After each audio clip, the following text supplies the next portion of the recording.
What does a normal timeline look like, and how do you guys manage that? You bet. Okay, now search process, timing. Timeline, yes. Timeline of a search process, okay. So most of the searches that I run today are what you would call a retained executive search. These are not the fastest of things. This is not a recruiting model where you tell me about a need and I tell you a guy or two that I know and I hope you hire them really fast. That's contingent recruiting. I did that for the first 4 years of my career. Average timeline on something like that, you can hopefully get those things done in 6 weeks. When we run a search now, if it's all local candidates, we're hoping to complete a process in about 80 to 85 days. Unfortunately, what we say is you can't speed up the baking of a cake. And this is one of these things that do take time. Yeah. I think that if you're running a search, whether you're doing it yourself or you're working with a recruiter, the first mindset to get into is we need to fill our funnel. And that's one of the biggest pieces of advice I could give any manager of any sorts is always be recruiting, always be out there thinking about who you can, even before you have those needs, so that when the time comes, you can start to make some choices instead of having to default to just the one person that you found, right? Right. But think about a funnel. I want to cast it wide. I want to be open-minded in the front end, and I really want to network around to find the right person. You know, that's going to take even a dedicated team like I've got 6 weeks to really cover a market. Now, most of these are national searches, but I mean, that's a lot of man hours. Yeah. Okay. Locally, if you're just running something in your market, hopefully you give yourself a few weeks to kind of get word out. LinkedIn's a great tool. Emailing and talking to everybody in your network that you can try to get word out to. Internal recruiters or an external recruiter. A contingent recruiter is a great, pretty low risk way. You know, you don't have to pay them any money unless you hire their person. And I can't be a big enough advocate of retained search and, you know, what a true decision of the best talent available can really bring to your organization. Of course, I'm biased. That said, you really think about bringing the funnel to, you know, down to a slate within 6 weeks, and then it's just going to depend on your process, right? If you're going to do a first round by video interview, which is very efficient, it is not near as good as the real thing, but it can save you some time in person by weeding out those who you don't find even close to be a fit in by video. You do need to give more grace in a video interview. They're not going to be near as good as somebody you meet in person, and I think it's important to try to be consistent in the way that you run each step of the process. After that first round, you're going to hopefully get down to 2 or 3, and that's really where the timeline can be really quick. If we can all get everybody together next week and have a final interview, or if we have to fly everybody around, it's going to take multiple steps, and another candidate popped in. I mean, all kinds of things can happen that can stretch that months, right? Yeah. I think as you drive to a finalist, one of my favorite tips that I do this on every CEO search now, and I'm starting to do it on just about every search, is having the candidate prepare their plan for when they step in. I mean, you could call it a business plan, a 90-day or first-year plan. Doesn't really matter. I don't think it needs to be overly formal, but it's really beneficial. And then you've kind of got your onboarding plan, right? Yeah. But it should involve people. I mean, again, my current lens is more leadership, but what is going to be their plan to get to know all the important stakeholders? What's their toolkit in getting buy-in and getting a vision built with the right shareholders, you know, stakeholders? That might be the board. Maybe that's the senior leadership team. Okay, this is my function I'm going to own. What do we need to do here? Let's just call it technology. All right, we're agreeing we need to make this core upgrade. We need to try to automate these things in these couple areas. And, you know, we all need a new email platform, right? Yeah. We've agreed on that. Now I'm going to communicate it out. And so hopefully the candidate has learned enough in the interview process to develop that plan.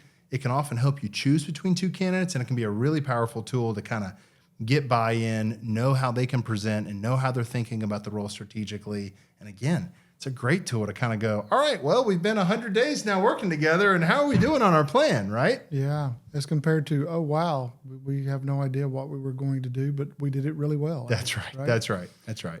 Well, we've covered a ton of topics and ground. Is there anything else you'd like to add that we haven't talked about that, you know, whatever topic you think that you would want to cover that we haven't?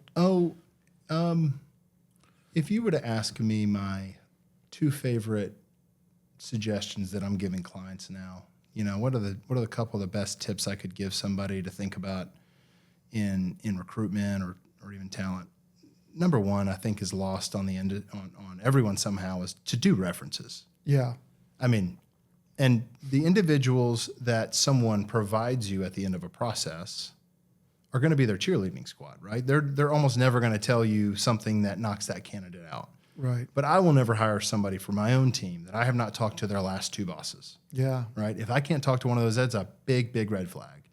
And I really do think that that a previous peer, so somebody at their same level of the organization, not a boss, not a subordinate, if you're crafty enough, you can get on the phone with just about anybody. I mean, LinkedIn's an incredible research tool to find these people. Yeah. And just say, hey, I know you don't know me. I'm at the tail end of a process with somebody who I think you used to work with. I could be wrong. They didn't give me your name. This would be totally confidential. But would you do a stranger a huge favor and just spend 5 minutes on the phone with me? I can't remember the last person who said no. They almost always say yes. And really just getting, hey, what was their reputation? Did they really own this area that they said they did? Were the accomplishments that they talked about, really there? And when you find indiscrepancies, you can't quote that person. You have to honor that reference giving you that gift. But that can derail a fair number of candidacies, and it's for good reason. I think that if you can find out through referencing if somebody is who they said they are. So that's my biggest number one tip. And the second is, and this is maybe my favorite recruiting tip of all time, is that I believe that great talent make job moves. They will entertain a job move for a number of very common, repeatable reasons, right? It's not 50 reasons that we hear why somebody would take our call and start to invest their time into a process with us to explore something with a client. It's typically, well, I'm not really sure when the next career move for me would be here, right? So they don't have a timeline of what they're doing. So if you've got a high potential in your organization, make sure they know it. Make sure they know when roughly the next kind of great thing is for them and develop them with that. Mm-hmm. So the second piece of kind of a great pitch is somebody wants to use their skill set on a bigger, more attractive platform. Okay, so you've got to kind of do some homework, think about their background. What's the right thing going to be for them? What's going to be spreading their wings but not too much? And describe the role as a way for them to really start to make a big impact. I mean, explain the huge impact that you think that this could make in your organization for them. That'll really get their attention. Third of four things is, people talk about culture a lot. They really want to work with great people. I mean, certainly cultures, I define cultures as at some point it's defined as the behaviors demonstrated by and tolerated by leadership. If somebody's in a culture that's just so-so, they can often be loose in the saddle, and describing the people as great to work with, inspirational, very open-minded, very growth-oriented. I mean, if you just hit somebody with that list, assuming it's true, you can catch somebody's attention in some way or another, right? Yeah. But think about what they might be missing, even though you don't know it yet. What might they be missing in that current culture? And describe the people in the current in your organization as that. And then lastly, I think the last piece to make a really compelling pitch is the timing of why now, right?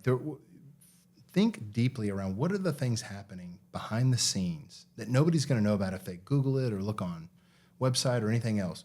What's happening here? Did we just raise money? Do we have a new geography in mind that we're going to expand into that nobody else is going to know, immediately know yet? I'm not saying give away, a trade secret, nothing confidential, but I'm saying, but excite them on what's happening to have a lot of momentum behind this role being really successful, right? Is it a new business line that you're going to get into? A new customer base that you can tap into? We're redoing our technology to become extremely more efficient. We're going to take those margins and drive it into growth.